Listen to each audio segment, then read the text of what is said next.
Ray, kamusta na mga fishermen natin? Angela, Jacob, magandang umaga. Andito nga tayo sa coastal area na Nabota, specifically sa Barangay Bagumbayan North, kung saan nakausap na natin ang ilang ating mga kapatid na mangingisda na syempre maliban sa ibang sektor, ay isa rin sila sa naapektuhan sa pagtaas ng presyo ng petrolyo, kung saan ang ilan nga sa mga isda dito wala nang nagawa kundi ipagpaliban muna yung araw-araw na kabuhayan nila, which from every day na nangingisda sila o naglalaot, yung iba 4 times o 5 times a week na lang.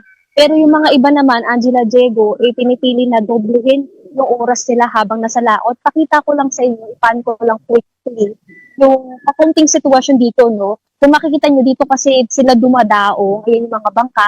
Pero yun nga, sabi ko kanina, may mga ilan sa ating mga kapatid na mula madaling araw na nagdalaot sila, nandito pa rin sila sa gitna ng dagat, kung saan makikita nyo dun sa mismong dulo. Merong ilang sa ating mga kapatid na pinipili pa rin na umabot na kahit maghalos talanghalin tapat na. Usually kasi pa sunrise doon pa lang sila pumupunta para nga talaga dumoble ng oras habang lumalaot. Kasi maliban talaga doon, Angela, Diego, pahirapan din actually sila sa paghuli ng isda dahil dito nga raw sa Manila Bay, kakaunti na lang daw talaga yung isda rito. Usually pupunta sila sa Bataan o sa papunta ng Pampanga, pero kasi dahil nga sa pagtaas ng presyo ng petrolyo, hindi na sila nakakapunta sa ganong kalayo na lugar. Lalo yung mga karamihan dito mga isda, yung mga bangka nila maliliit lang, so kasya lang for 1 to 2 packs. So usually yung petrolyo na kinakailangan doon, Angela, Diego, is 3 to 4 liters ng petrolyo at umaabot nga raw ngayon pumapalo sa 400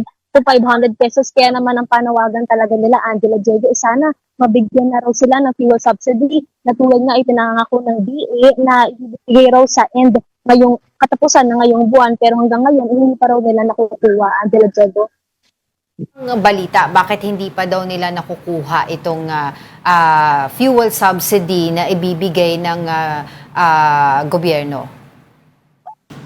Well, actually, Angela, Diego, wala talaga silang balita at all kung bakit natagalan dahil yung nga sa nakita natin na update mo last week, ibibigay na raw ang DA ng fuel subsidy niya ngayong end ng Marso, at actually, meron pa raw na different na cash assistance pa na ibibigay din sa mga fisher folk and as well sa mga farmers after ng Holy Week, no? Pero ang nasabi raw kasi nila, sabi raw ng mga taga-barangay o officials sa Barangay Bagumbayan North, inaasikaso pa raw hanggang ngayon, pero maliban doon, wala talaga silang specific na balita kung bakit natagalan hanggang ngayon.